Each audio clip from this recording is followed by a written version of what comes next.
In this video, I will show how to convert English numbers to Arabic numbers in Microsoft Excel.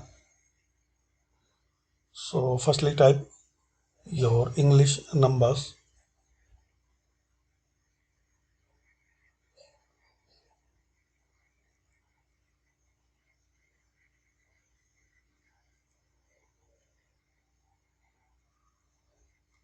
Now select,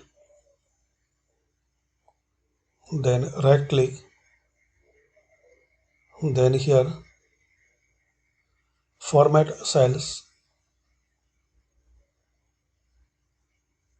custom,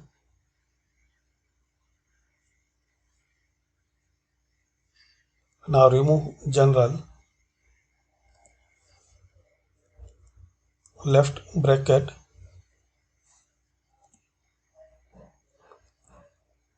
left bracket, dollar sign,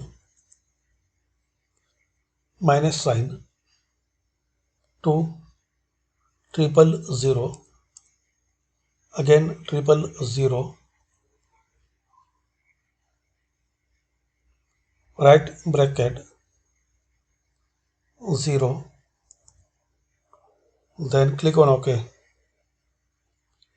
So this way you can convert your English numbers into Arabic. Thanks for watching.